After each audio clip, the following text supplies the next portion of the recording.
من الشيطان الرجيم بسم الله الرحمن الرحيم الحمد لله رب العالمين والصلاة والسلام على أشرف الأنبياء والمرسلين حبيبنا شفيعنا مولانا محمد بن عبد الله وعلى آله وصحبه أجمعين رضيت بالله ربا وبالإسلام دينا وبمحمد نبيا ورسولا اللهم صل على سيدنا محمد اللهم صل على سيدنا محمد اللهم صل على سيدنا وحبيبنا وشفيعنا مولانا محمد طب القلوب ودوائها وعافية أبدان وشفائها ونور الأبصار وضيائها وعلى آله وصحبه وبارك وسلم رب اشرح لي صدري ويسر لي أمري واحلل عقدة من لساني يفقهوا قولي اللهم أغننا بالعلم وزينا بالحلم وأكرمنا بالتقوى وجملنا بالعافية. Ya Allah, kayakanlah kami dengan ilmu, hiasilah kami dengan sifat yang baik, muliakanlah kami dengan takwa, dan perbaguskanlah kami dengan sehat walafiat. Amin ya arhamar rahimin. Assalamualaikum warahmatullahi wabarakatuh. Apa kabar jemaah Masjid Fastabiqul Khairat? Mudah-mudahan terus sehat melakukan ketaatan kepada Allah Subhanahu wa taala. Dari sudah masuk ke bulan Sya'ban. Mudah-mudahan Allah sampaikan kita ke bulan Ramadan. Amin. Dan mudah-mudahan Allah berikan kita peluang untuk beramal ibadah di bulan Ramadan, dan mudah-mudahan kita diberi ampunan oleh Allah di bulan Ramadan, dan semua amalan-amalan yang akan kita lakukan di bulan Ramadan diterima di sisi Allah Subhanahu wa taala. Amin ya rabbal alamin. Baik, kita lanjutkan pengajian kitab Sirah Nabawiyah karangan Syekh Safiur Rahman Al-Mubarakfuri. Pertemuan yang lalu kita bahas tentang waktu remaja Nabi SAW dan waktu awal-awal Nabi menginjak dewasa. Jadi kita lihat ketika remaja terjadinya peristiwa besar. Apa peristiwa besar? Perang Fujar atau perang Fijar. Yang kita lihat perang yang mana dah di kalangan orang Quraisy yang meletus selama 5 tahun ketika Nabi masih remaja. Usia Nabi 15 tahun, lebih kurang 15 tahun, dan kata Nabi, itulah perang yang pertama yang aku ikut. Perang yang pertama yang Nabi ikut, dan tugas Nabi waktu itu adalah membantu pamannya mengambil anak panah yang dilemparkan oleh musuh. Nah, musuh yang melemparkan panah yang berjatuhan, Nabi akan kutip satu-satu, diserahkan kepada pamannya, kan? Abu Talib, Hamzah dan sebagainya. Nah, Abu Lahab juga termasuk waktu itu. Nah, ketika Nabi dah perang itu berlanjutan sampai 5 tahun. Kata Nabi, terakhir sebelum berakhirnya perang itu, maka aku turut ikut memanah. Jadi usia 15 masih Nabi mengutip anak panah. Ketika dah 5 tahun berlanjut perangnya, hujung-hujung ketika Nabi nak masuk awal 20-an, maka Nabi turut ikut memanah dalam peperangan tersebut. Setelah itu berlaku perdamaian, perjanjian damai, Hilful Fudul. Maksudnya mereka berikrar kembali untuk menjaga kesucian Mekah, tidak mau lagi berperang di Mekah sebab tanah haram. Tidak boleh lagi menumpahkan darah di bulan haram. Bulan apa itu? Zulkaidah, Zulhijjah, Muharram serta Rajab. Nah, kan mereka langgar kemarin tuh, maka terjadi penjajian, dan mereka lakukan perjanjian juga menjaga orang-orang, memberikan hak kepada orang-orang yang dizalimi, berlaku adil. Itulah perjanjian, isi perjanjian Hilful Fudul. Baik, setelah itu, nah kita lihat Nabi masuk umur 20 tahun. Jadi waktu itu tugas Nabi, pekerjaan Nabi SAW, bagaimana Nabi dapatkan uang? Bagaimana? Dengan mengembala kambing. Bukan milik baginda, tapi milik orang orang lain. Jadi Nabi tugasnya mengembala kambing milik orang. Jadi Nabi menjaga, merawatnya sampai setelah dirawat, dijaga, Nabi mendapat beberapa imbalan dinar. Itulah pekerjaan Nabi. Sebab apa? Abu Talib, paman Nabi, walaupun orangnya disegani, dihormati di kalangan orang Quraisy, tapi kehidupan Abu Talib miskin, sederhana. Dan Nabi pun menumpang di rumah Abu Talib. Boleh faham di sini? Jadi Nabi kan kehilangan datuknya. Sejak datuknya wafat, Abdul Muthalib dijaga oleh Abu Talib. Abu Talib bukan orang kaya. Boleh faham di sini? Jadi Abu Talib juga tugasnya mengembala kambing, berdagang.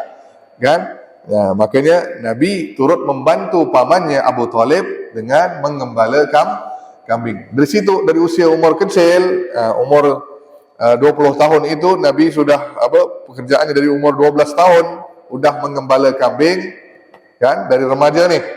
Makanya Nabi menunjukkan akhlak yang baik. Boleh faham nih, sangat-sangat dalam pekerjaannya itu orangnya jujur, orangnya amanah. Maka selain mengembala kambing di awal umur 20-an, mulai umur 20-21, Nabi berdagang. Nabi apa?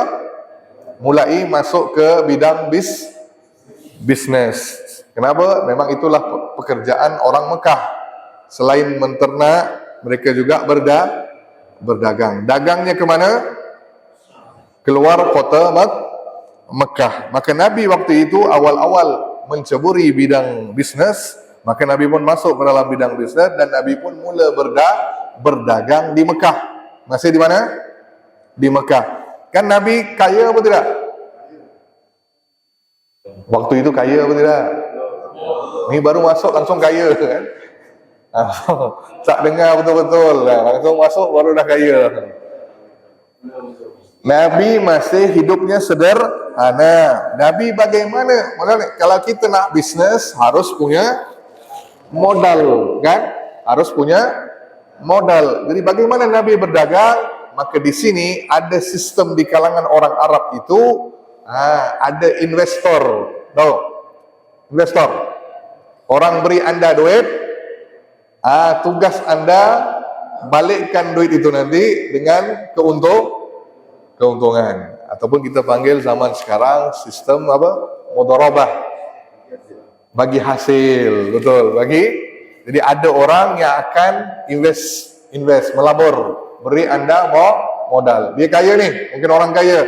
Dia pinjamkan Anda uang, jadikan modal. Tugas Anda menjalankan apa saja pekerjaan bisnisnya, terus balikkan itu modal berserta dengan keuntungan. Berapa dapat itu dibagikan hasilnya. Maka itulah pekerjaan Nabi. Di sana di kalangan orang Quraisy, orang-orang kaya nitipkan uang kepada Nabi SAW sebagai modal. Maka Nabi pun berdagang kecil-kecilan. Berdagang di sekitar Mekah. Jadi di situ dah mulai orang lihat sikap Nabi SAW. Orangnya jujur, orangnya amanah. Boleh faham nih? Bila berdagang jujur, amanah, setiap kali Nabi berdagang pasti laku. Boleh faham nih? Jadi Nabi sangat-sangat kalau orang nitipkan uang pasti aman. Tidak ada keraguan akan ditipu dan sebagainya. Boleh faham di sini? Kalau kita serahkan uang dengan Muhammad pasti aman. Pasti dibalikkan modal bersama dengan keuntungan. Maka orang-orang kalangan Quraisy waktu itu memberi kepercayaan kepada Nabi SAW.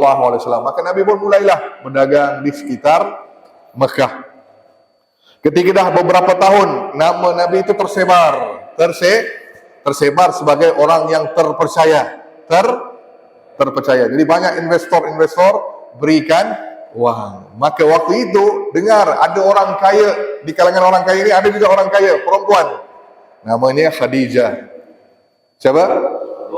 Khadijah binti Khuwailid, seorang janda yang kaya.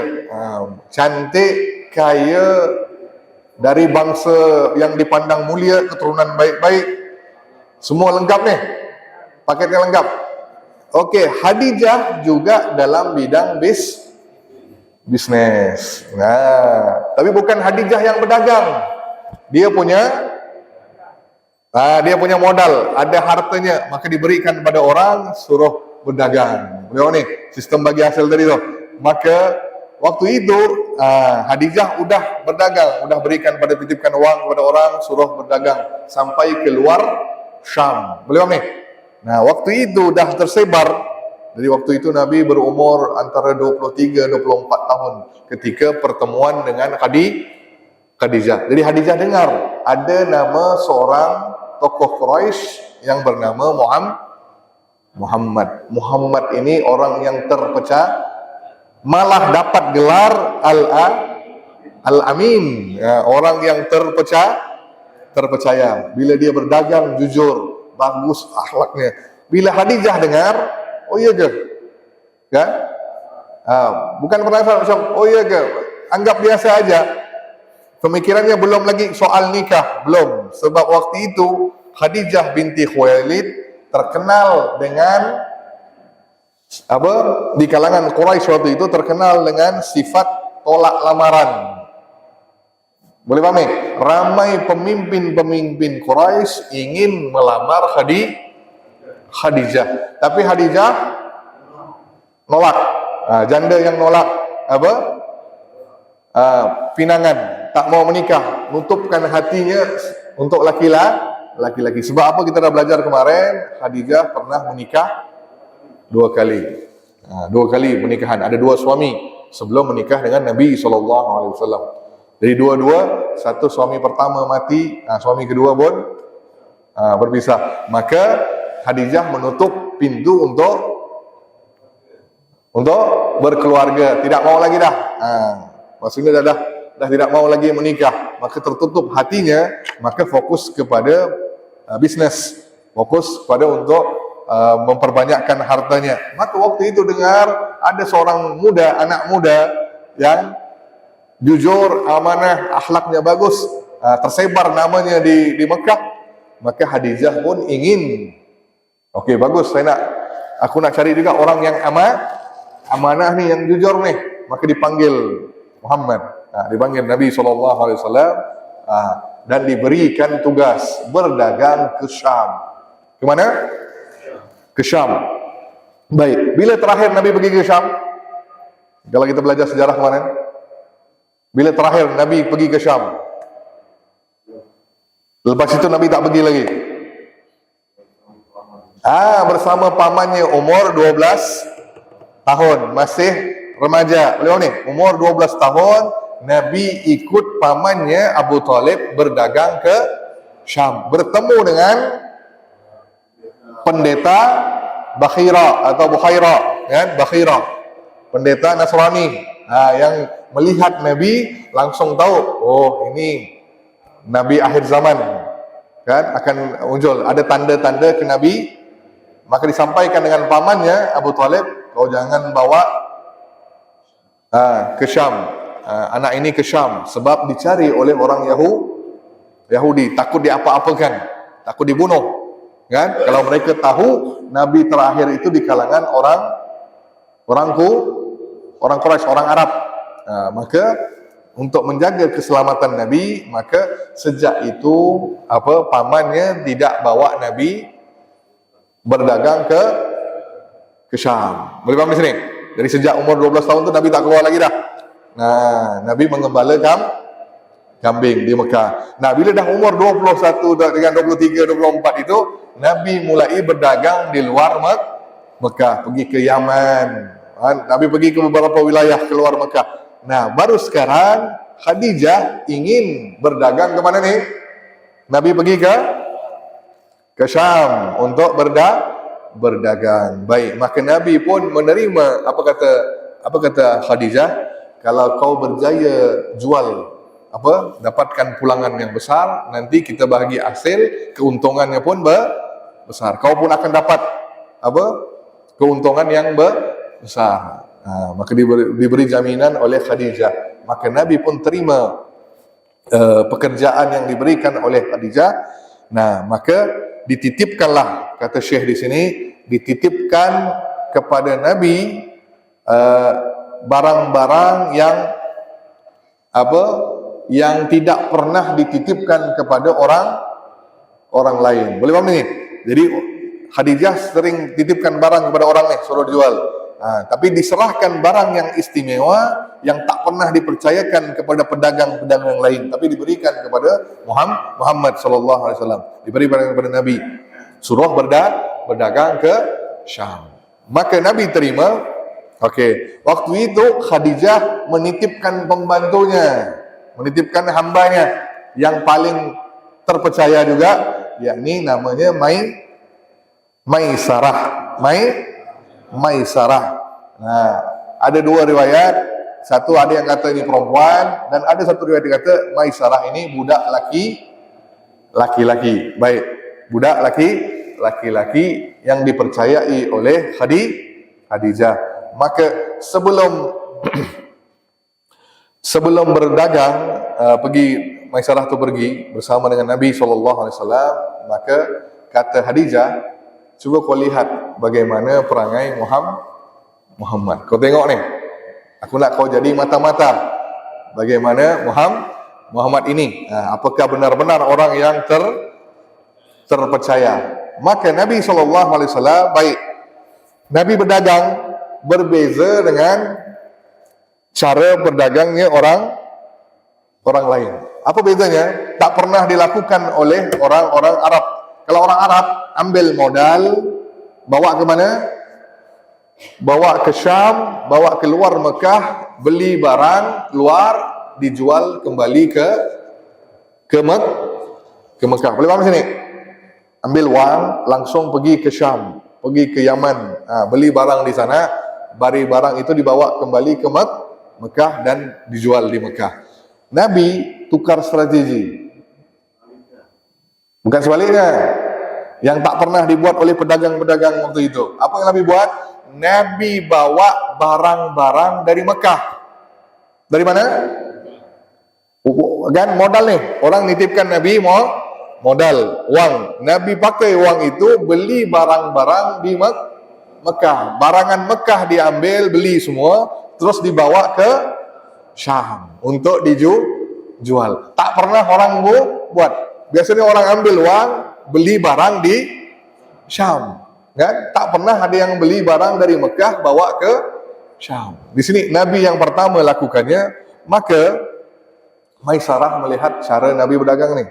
Nah, Nabi beli barangan Mekah bawa ke Syam. Jadi rombongan, kafilah, ni semua berangkat ni.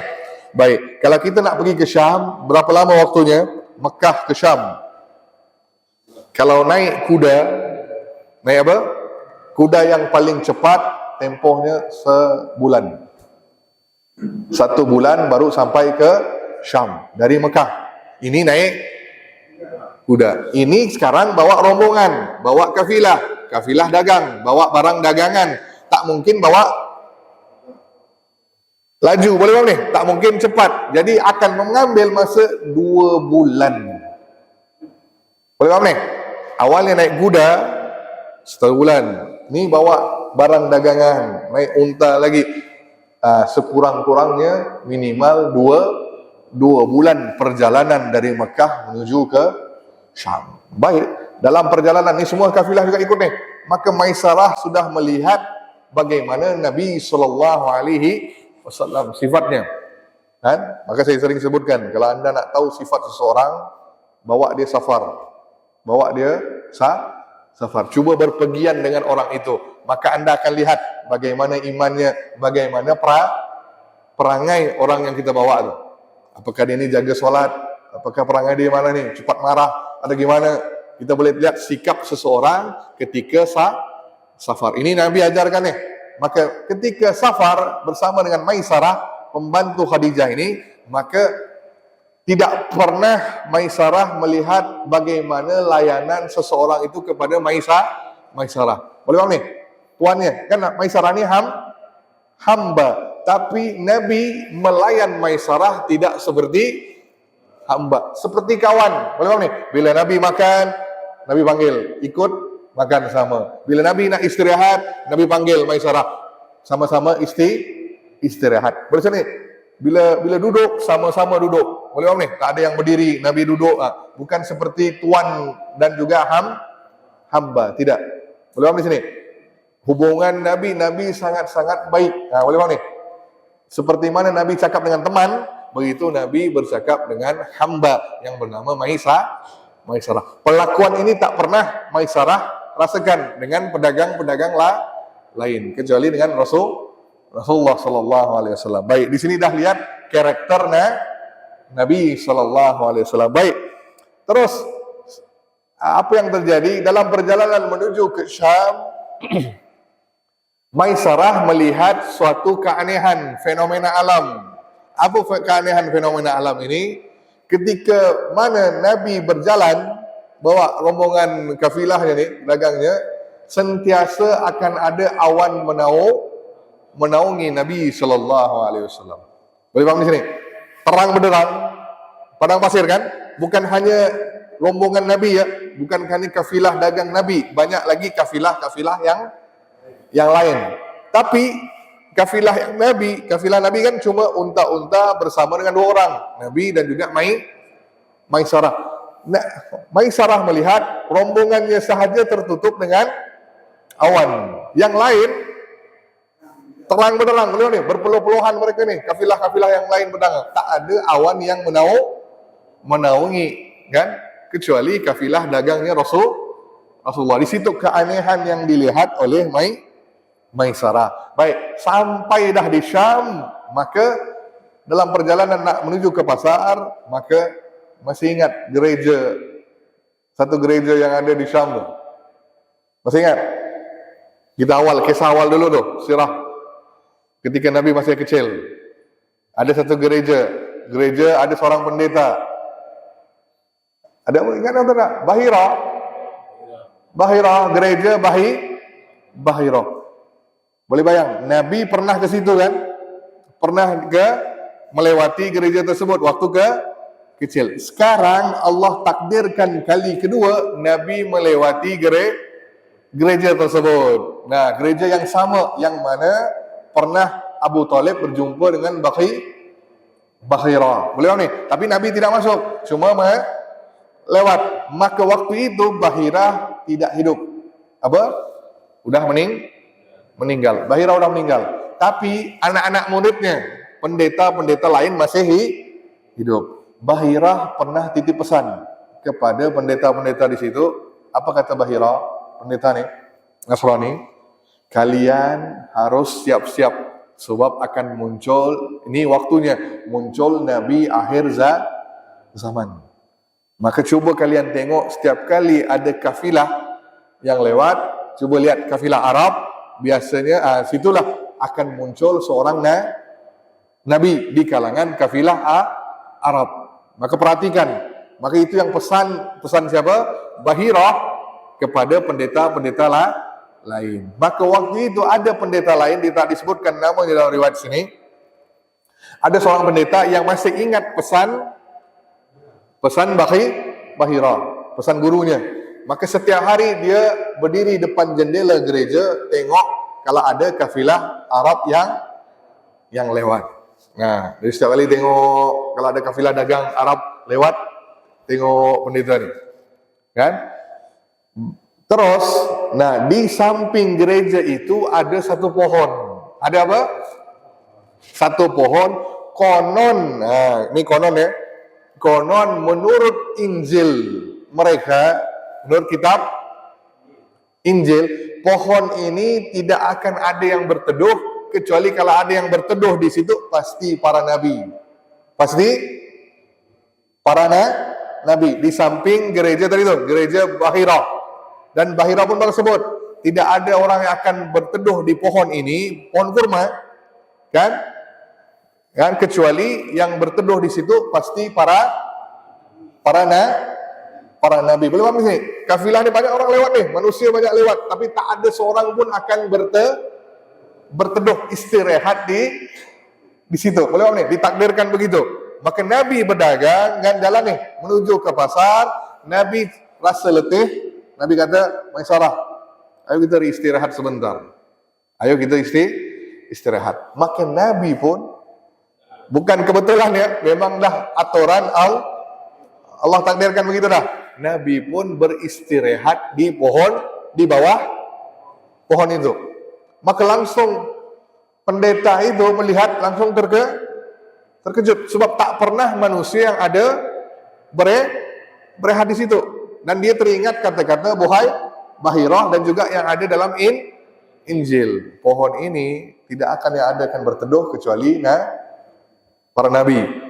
Nah, maksud nabi-nabi mereka semuanya teduh di situ. Jadi kalau ada yang teduh di situ pasti. Dan pendeta itu melihat keanehan. Apa keanehannya? Bila Nabi istirahat, pohon-pohon kurma itu turun seperti menunduk. Seperti apa? Menunduk, menutupi Nabi daripada cahaya matahari. Jadi pohon itu seolah-olah sujud kepada Nabi, nunduk nih, menutupi Nabi SAW. Langsung pendeta itu terkejut. Bukan jangan-jangan nih. Maka dia heran, siapa orang nih? Ya? Jadi waktu itu Nabi istirahat. Maisarah waktu itu kata, ya Muhammad, saya izin, saya nak beli makanan. Maka berpisah dengan Nabi. Nabi tengah istirahat di bawah pohon itu. Maisarah pun keluar. Bila keluar, ditahan oleh pendeta dulu. Panggil, nih, anak muda, sini. Siapa yang istirahat di bawah pohon itu? Apa namanya? Oh, ini Muhammad, tokoh Quraisy yang sangat dipercaya.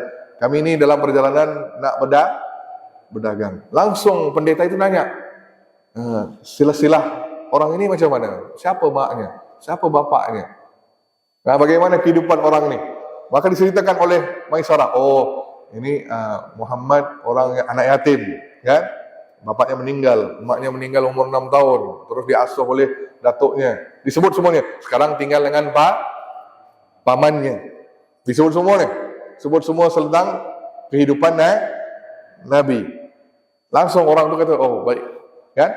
Baik dengan semua itu langsung diterkejut. Semua sama seperti mana yang disampaikan oleh Bahirah, gurunya. Maka langsung kata, baiklah, baik.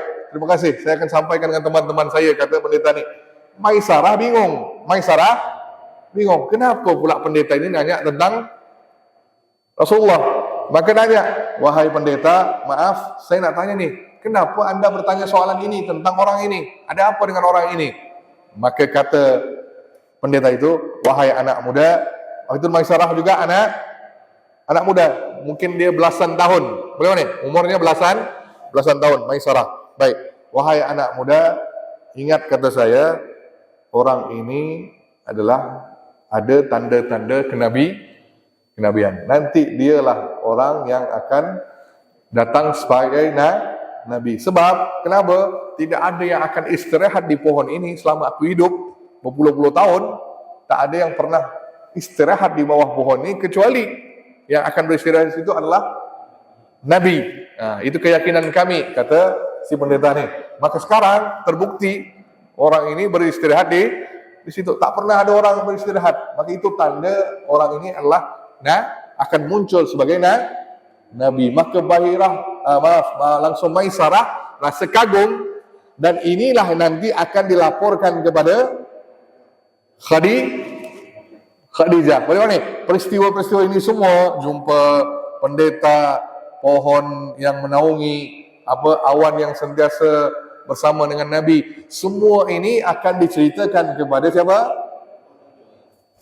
Khadijah. Dan itu juga yang akan menjadi tarikan Khadijah untuk menikahi Rasulullah sallallahu alaihi wasallam. Bagaimana nih? Satu faktor yang menyebabkan Khadijah akan suka kepada Nabi sallallahu alaihi wasallam. Boleh faham di sini? Okey, baik. Lanjut. Bila dah Nabi langsung pendeta itu pun pergi, maka Maisarah kembali kepada Nabi, langsung mereka pun bergerak menuju ke pasar. Baik, di pasar Nabi tidak tunggu lama, langsung mulai dagang, jual barang yang dibawa dari Mekah. Baik, di sini kan Nabi Maisarah melihat cara Nabi. Nabi itu bagaimana? Nabi ini orang yang apa ya? Mudah bergaul, tahu cekik darah. Bukan isap darah. Apa cekik darah? Ni yang Melayu tahu ni. Harga ni cekik darah. Gimana? Terlalu. Jadi orang-orang Arab kalau dia berdagang, dia akan letak harga yang tinggi. Tinggi. Macam orang Yahudi. Jadi cara berdagang Yahudi begitu, akan meletakkan harga yang tinggi. Selama dia tidak untung yang besar, dia takkan jual. Ini cara berdagangnya orang Arab. Ikut cara orang Yahudi. Nabi tidak. Nabi orang yang boleh nih, bila orang nanya, ini berapa? Oh, ini harga modalnya sekian. Anda nak beli dengan harga berapa? Boleh di situ. Nabi tidak meletakkan harga yang tinggi. Dan di sini Nabi memudahkan orang lain. Boleh nih, dalam berdagang Nabi mudah. Ini berapa? Oh, sekian. Boleh dapat sekian? Oh, silakan. Boleh nih. Oh, ini maaf, tak ada untung nih. Tak ada bilang begitu. Boleh nih. Nabi tidak akan buat begitu. Selama orang itu mampu nak beli, Nabi akan mudahkan. Boleh di sini. Itu transaksi Nabi. Jadi ini yang Nabi buat sebelum jadi Nabi. Nanti Nabi akan ajar kita, kan banyak hadisnya. Mudahkanlah dalam urusan jual beli. Nescaya engkau akan dirahmati oleh Allah. Hadisnya nanti akan muncul ketika Nabi sudah menjadi seorang Rasul. Boleh nih. Sebelum itu Nabi dah tunjuk akhlak-akhlak yang sama. Boleh nih. Jujur, amanah, tak menipu. Boleh nih. Orang nanya nih, barang ni kualiti bagus apa tidak? Nabi akan sebut, kalau bagus, bagus. Kalau barangnya tak bagus, Nabi akan sebut, tak. Maaf nih, barangnya kurang baik. Mungkin di toko sebelah ada yang lebih baik. Kita sanggup buat gitu? Mana kita mau lepaskan pelanggan? Boleh di sini. Boleh di sini. Ini maaf, saya bukan sebut mana-mana suku. Orang kita lah. Orang kita tidak akan ada, maaf, orang kita maksudnya, termasuk orang, saya tak sebut suku, kita lah Muslim, kita sebut Muslim. Kalau Muslim berdagang, dua-dua toko A, toko B jual barang yang sama, seandainya seorang pelanggan masuk nih, bang, barang ni ada apa tidak? Oh, dia habis nih, dia dah habis. Toko sebelah ada. Kira-kira orang tu akan sebut tak penjual? Oh, sila ke toko sebelah. Tak mungkin, maaf saya katakan. Orang kita tak akan buat begitu. Maaf bang, wilayah sini tak ada, cari tempat lain. Dia tak mau laku kepada toko sebelah. Boleh sampai begitu sekali. Para sahabat kalau berdagang, sahabat Nabi, ini cara berdagang para sahabat. Seperti mana Nabi ajarkan, gimana?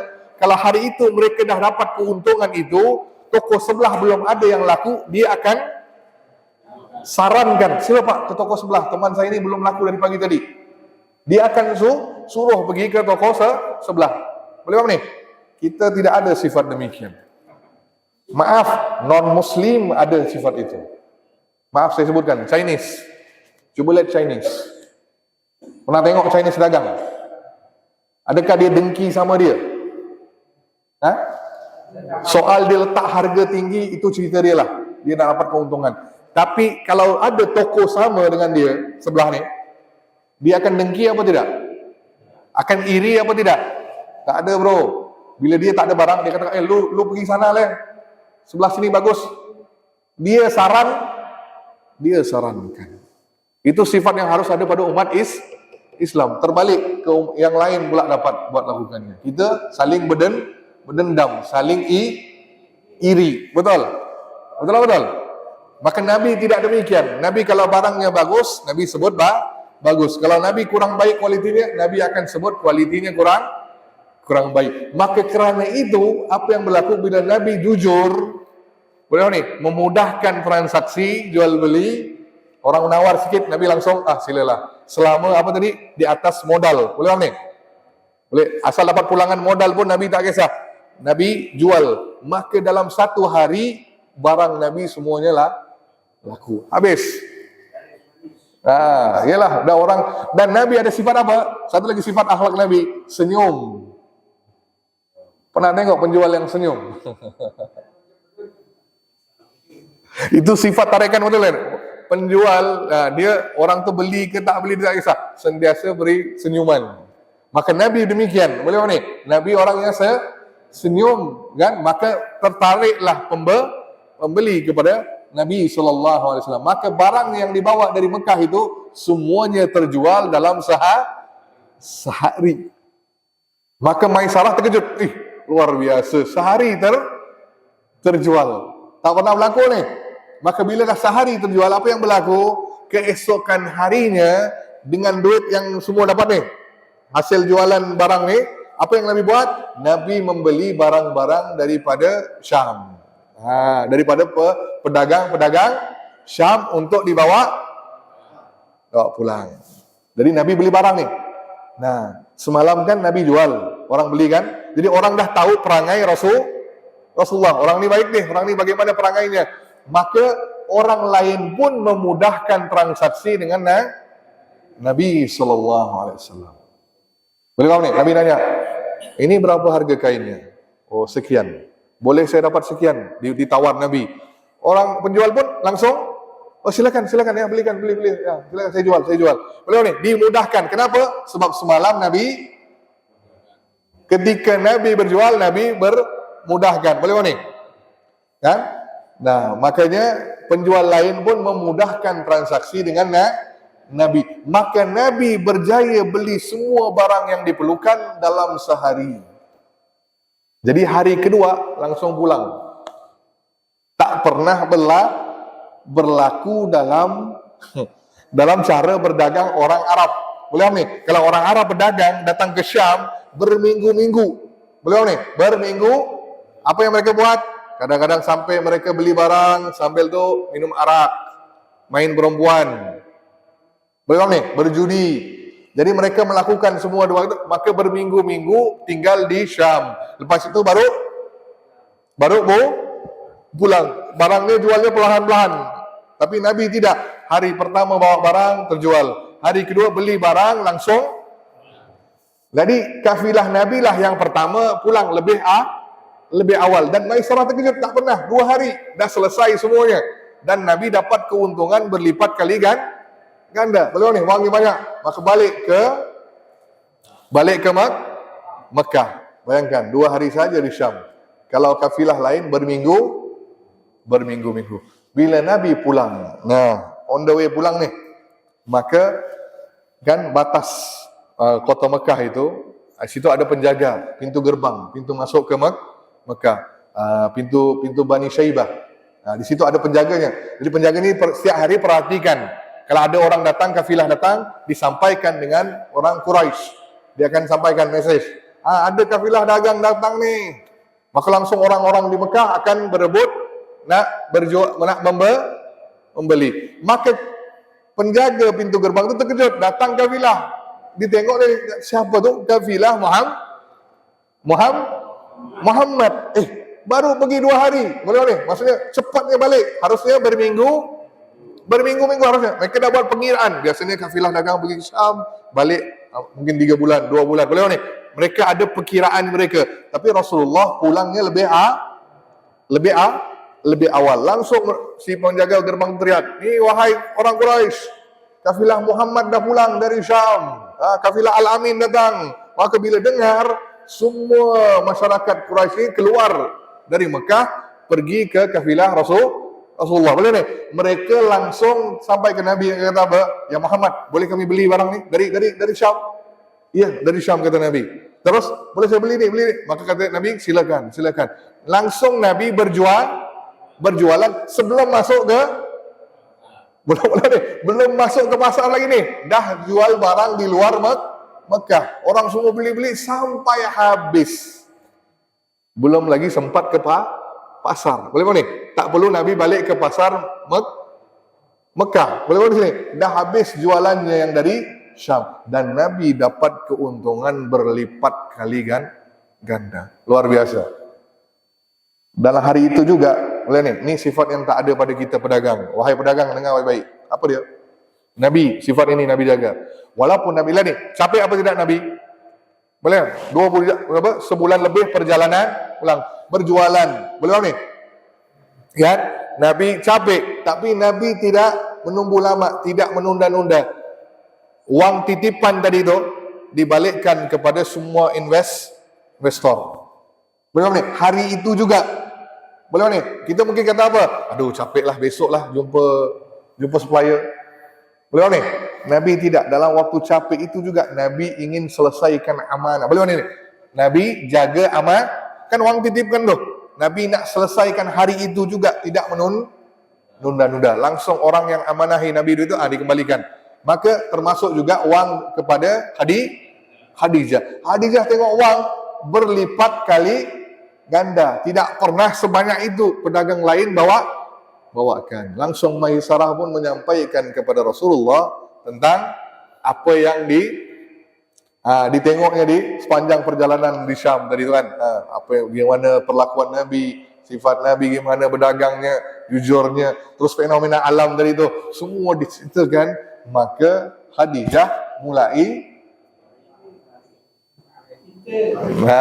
jatuhnya suka kepada langsung Maisarah juga beri saran. Apa kata Maisarah? Maisarah ni hamba ni. Wahai tuan, saya sarankan kalau tuan ingin cari calon suami, Muhammad itu yang terbaik. Diberikan saran oleh Maisarah. Hambanya beri saran ni. Kalau tuan nak nikah, kalau adalah niat nak nikah lagi, tidak ada yang lain kecuali orang ni. Orang ni yang terbaik aku pernah tengok. Maka mulailah rasa pernah suka ni. Cuma waktu itu kan perempuan Arab tu ada kehormatan, tidak langsung I love you, you love me, bukan? Tak ada langsung nak pergi jumpa lelaki ni I love you langsung, tak ada.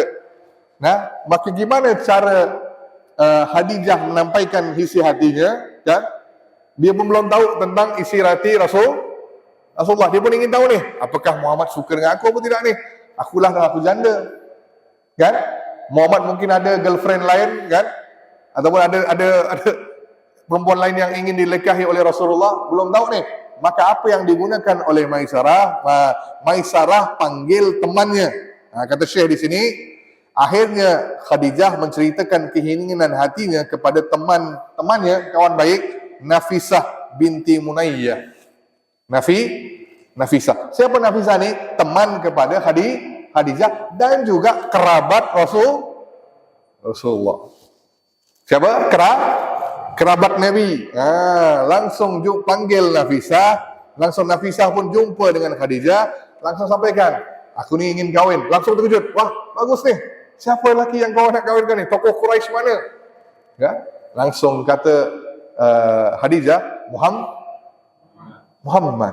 Langsung itu biar betul ya. Muhammad, kau nak kahwin. Dia kan kerabat aku juga ni. Baiklah, gini, betul kau nak kahwin dengan Muhammad? Betul, baik. Tapi aku malu. Aku tak tahu Muhammad ni akan terima atau tidak. Maka apa kata Nafisah? Kau jangan risau. Itu urusan aku. Yang penting kau siap nikah ni? Siap. Dah terbuka hatimu untuk menikah? Okey, baik, bagus. Baik, langsung Nafisah pergi jumpa Rasulullah. Sebab dia kan kerabat. Tidak perlu ada protokol apa kan, ni langsung keluarga lah kan, keluarga kerabat. Bila jumpa, Nafisah pun tidak langsung sampaikan. Apa kata Nafisah kepada Rasulullah? Muhammad, kenapa belum nikah lagi? Kenapa belum? Bila kau mau nikah ni? Kenapa belum nikah? Bila kau nak, kan umur mudah 25. Bila nak nikah? Kan? Bila nak nikah? Jawapan Nabi apa? Apa jawapan Nabi? Jawapan Nabi dalam bahasa kita lah, kalau terjemahannya, belum punya bekal. Apa Nabi jawab? Aku belum punya bekal. Apa maksudnya? Maksudnya di sini, aku belum matang lagi. Nih, orang ni, aku belum punya kecukupan untuk bernikah. Maksudnya apa? Sebab Nabi masih menumpang di rumah Abu Talib. Pekerjaannya pengembala kambing dan juga pedagang. Belum punya wang yang cukup untuk menikah. Maka dia kata, aku punya belum berakal, kata Nabi SAW. Maka kata Nabi SAW, baik, apakah sekiranya, kata Nabi SAW, kau sanggup menikahi seorang yang cantik, punya harta, cukup, boleh nih, semua ada, kau tak perlu risau tentang kecukupan nih. Nah, apakah kau siap menikah? Siapa? Kata Nabi. Siapa orangnya? Ya? Langsung kata Nabi Khadijah binti Khuwailid. Nabi langsung ketawa. Khadijah. Nabi SAW tahu dah, Khadijah terkenal dengan orang kaya yang suka nolak pinangan. Tak mungkin, kata Nabi. Biar betul kau jangan bergurau, kata Nabi SAW. Kau jangan bergurau ni, tak mungkin lah. Kan? Aku ni orang miskin, orang yang sederhana. Takkanlah orang kaya suka dengan. Nabi sebutkan begitu. Apa kata Nabi SAW?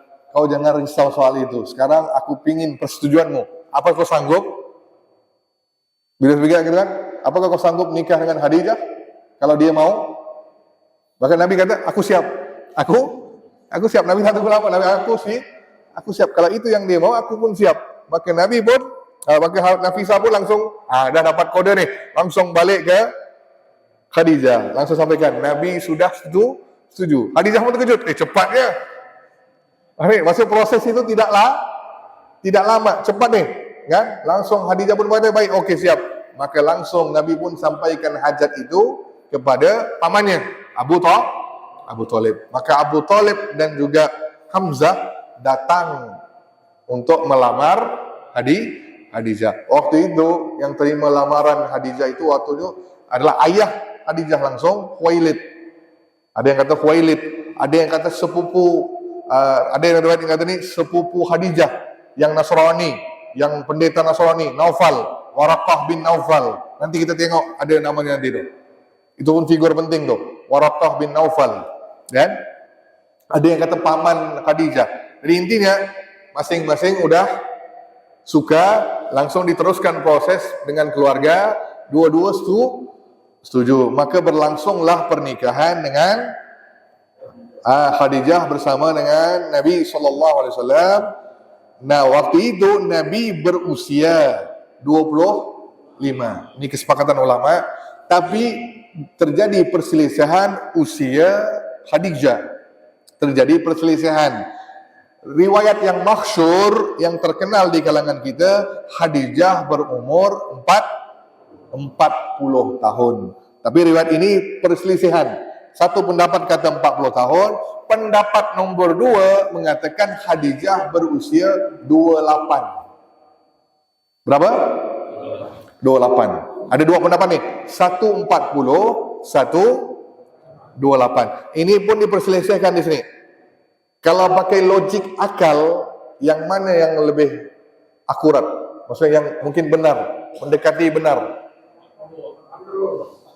Kalau 40, coba bayangkan ya, 40 itu udah hampir monopos apa tidak?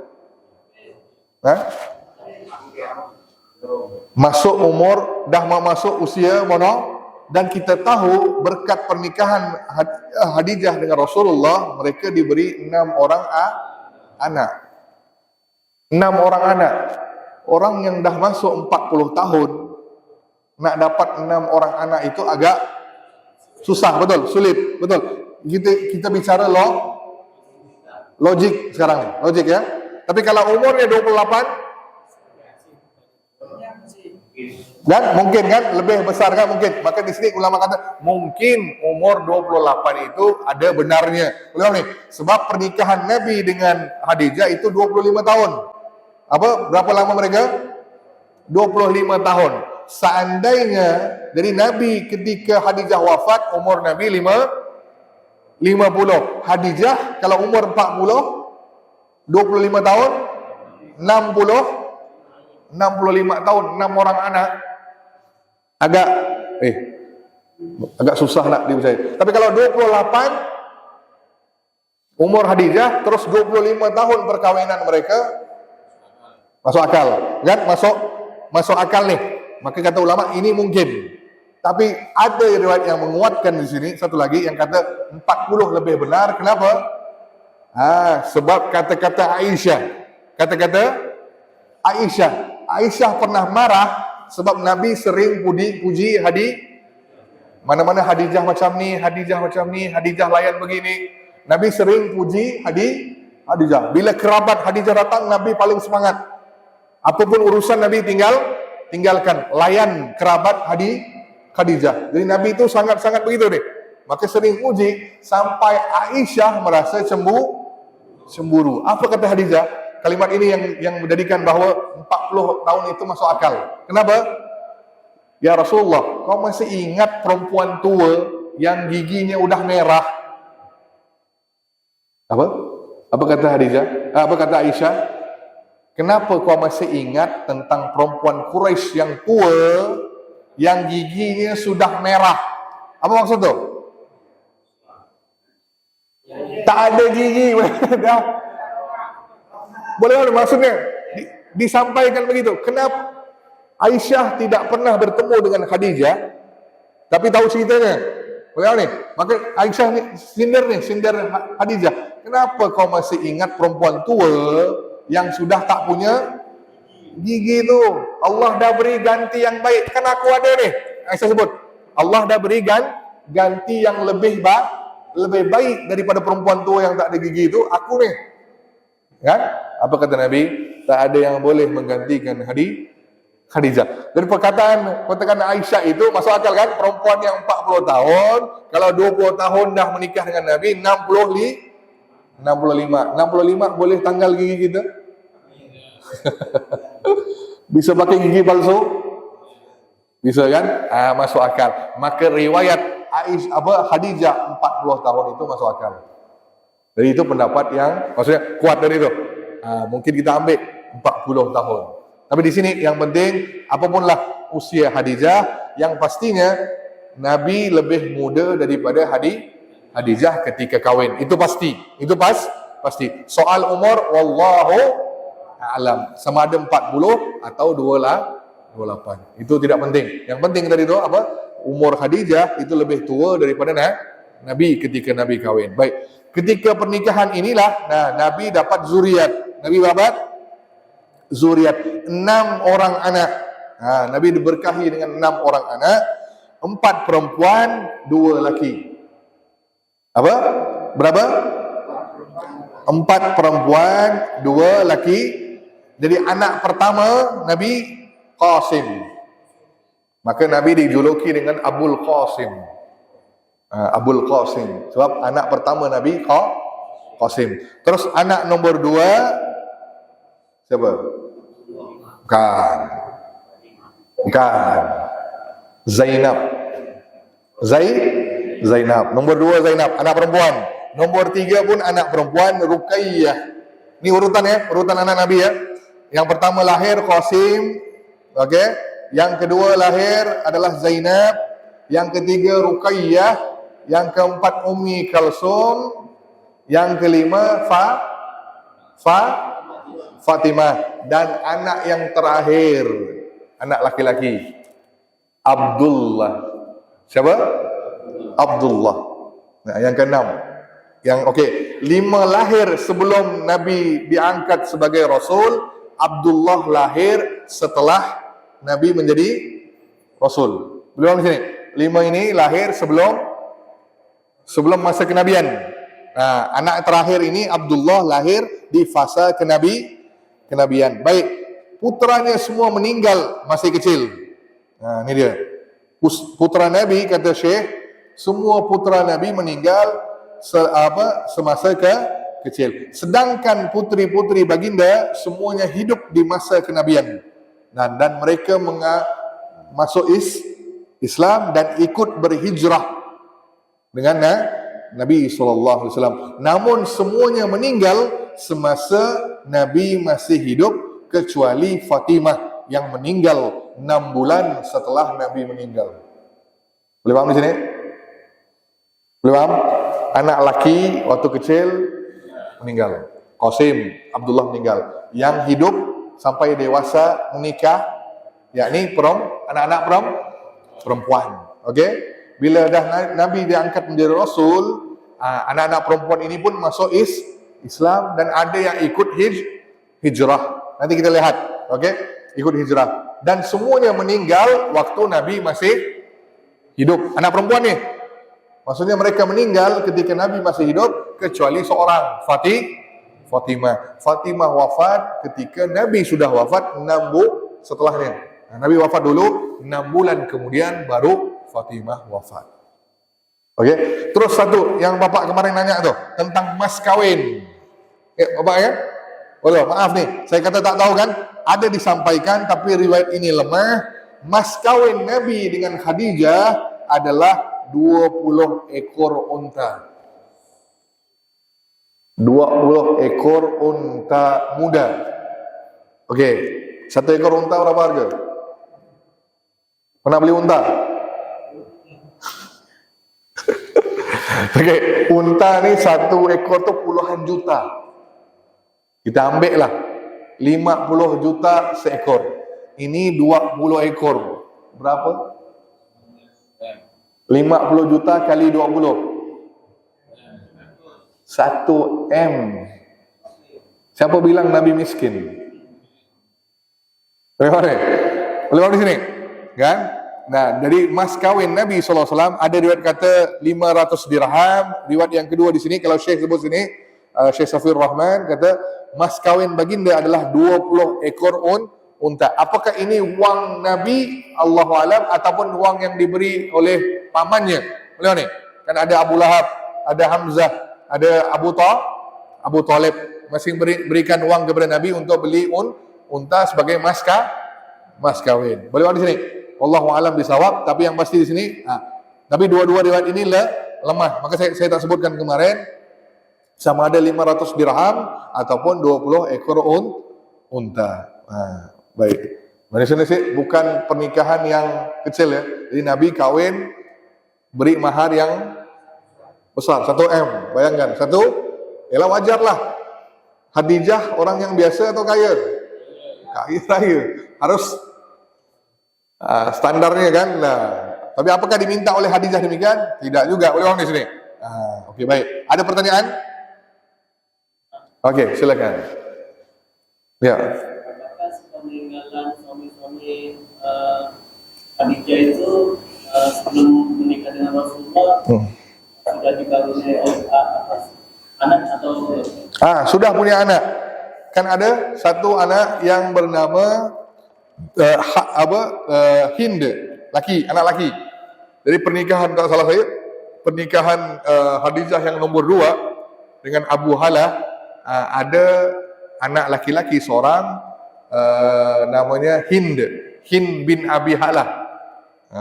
Jadi ada satu anak perempuan, satu anak laki-laki. Ada riwayat kata pernikahan pertama seorang perempuan, pernikahan kedua satu anak laki-laki, 2 anak. Wallahu alam bisawab, yang anak tahu cuma 1.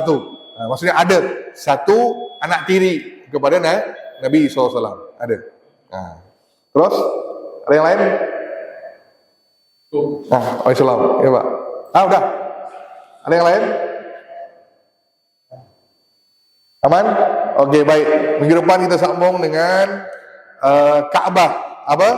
Renovasi Ka'bah dan banjir besar yang menghancurkan Ka'bah di zaman Nabi sebelum diangkat menjadi Nabi. Baik, itu saja. Wabillahi taufiq wal hidayah. Wassalamualaikum warahmatullahi wabarakatuh. Tutup dengan tasbih kafarah. Subhanallah bihamdika asyhadu an la ilaha illa anta astaghfiruka wa atubu ilaik.